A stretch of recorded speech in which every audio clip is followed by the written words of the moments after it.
From the 1011 Now streaming studio, this is 1011's Morning Pulse. Sponsored by Murray Roofing. Good morning. This is Craig Allison with your Morning Pulse for Thursday, December 4th. Our first story this morning, thousands of Nebraskans will be without jobs soon, especially as the Tyson Foods Plant in Lexington closes its doors next month.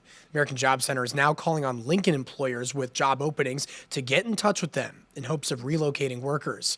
They connect people to jobs in Lancaster and Saunders County and pay for training, relocation, and the services are all provided at no cost.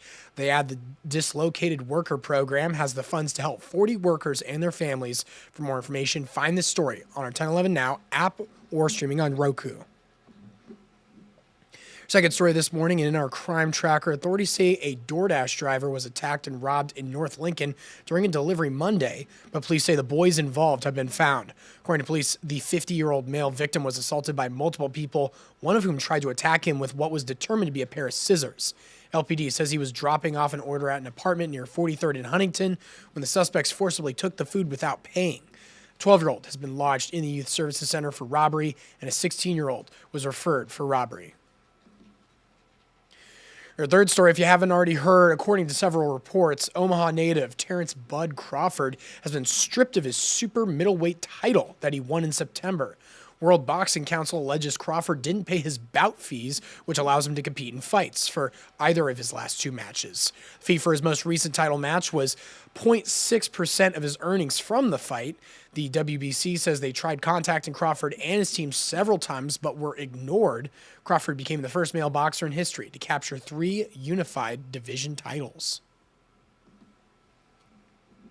Fourth story, the city of Lincoln's hosting an open house today, and they'll be talking about planned improvements along 48th Street between Normal and Cotner Boulevards. Some of those improvements include resurfacing the roadway, sealing cracks, and upgrading ADA ramps. And at 48th and Sumner, the city plans to remove the traffic signal and is considering either a two-way stop or a mini roundabout. The project would cost just over $2 million, with construction expected to start in 2026 and wrap up in 2027. City engineers and the design team will be on hand from 5 to 7 p.m. at the Leffler Middle School Media Room. And wrapping things up with your final story this morning, a New Orleans-style jazz funeral march for departments at UNL yesterday that were on the chopping block as the university stares down the more than $27 million budget gap. Faculty from departments affected by the cuts, along with others from areas safe from the axe, gathered to participate in the march yesterday. Coffins of each of the departments slated to be cut were held by faculty members. The decision, though, on those proposed eliminations will take place Friday at the Board of Regents meeting. So be sure to stick with us at 10:11 Now as this develops. That's going to be your morning pulse for this Thursday morning, and we'll wrap things up with a look at your 7-day. It's a weather alert day, folks, so be sure to bundle up before you head outdoors.